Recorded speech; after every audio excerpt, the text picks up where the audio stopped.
సమయం సందర్భం వచ్చినప్పుడు కొందరు నేతలు చెప్పే మాట పార్టీ కార్యకర్తలే తమకు సుప్రీం అంటూ అప్పుడప్పుడు చెబుతారు. ఇప్పుడు అదే క్యాడర్ ఆగ్రహం వ్యక్తం చేస్తే ఎలాంటి నాయకుడైనా తలవంచాల్సిందే. కేంద్ర మంత్రి రామ్మోహన్ నాయుడు విషయంలో ఏం జరగబోతోంది? ఇదే ప్రశ్న టీడీపీ అభిమానులను వెంటాడుతోంది.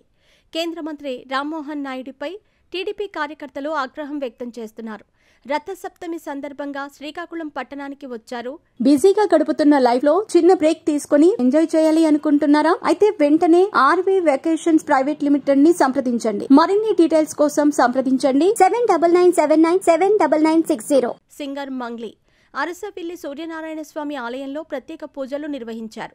వీఐపీ తరహాలో మంత్రి రామ్మోహన్ నాయుడు పక్కనే నిలబడ్డారు. ఈ వ్యవహారంపై కేంద్ర మంత్రి రామ్మోహన్ నాయుడుపై మండిపడుతోంది టీడీపీ క్యాడర్. ప్రోటోకాల్ ప్రకారం ఆమెకు దర్శనం చేసుకున్నారు. దీనిపై టీడీపీ కార్యకర్తలు సోషల్ మీడియాలో వేదికగా ట్రోలింగ్ మొదలుపెట్టారు. వైసీపీ సింగర్ మంగ్లీని దగ్గరుండి దర్శనం చేయించటంపై రగిలిపోతున్నారు.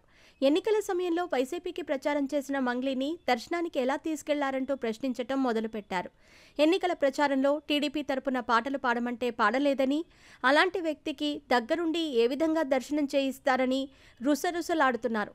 టీడీపీ అధినేత చంద్రబాబు పేరు పలకనన్న మంగ్లీ వీఐపీ ఏ విధంగా అయ్యిందని ప్రశ్నిస్తున్నారు. పార్టీ కోసం తాము 40 ఏళ్లు కష్టపడ్డామని గుర్తు చేస్తున్నారు. మరి కార్యకర్తల ట్రోలింగ్పై కేంద్ర మంత్రి రామ్మోహన్ నాయుడు ఎలా రియాక్ట్ అవుతారో చూడాలి. వైసీపీ హయాంలో టీడీపీ ఛానల్కి మంగ్లీ సలహాదారుగా వ్యవహరించారు. ఎన్నికల ప్రచారంలో వైసీపీ తరపున ఆమె పాడిన పాటలు ఓటర్లను విపరీతంగా ఆకట్టుకున్నాయి. అదే సమయంలో టీడీపీకి పాటలు పాడాలని రిక్వెస్ట్ చేశారట కొందరు నేతలు. ఎట్టి పరిస్థితుల్లో పాడేది లేదని తెగేసి చెప్పిందట సింగర్.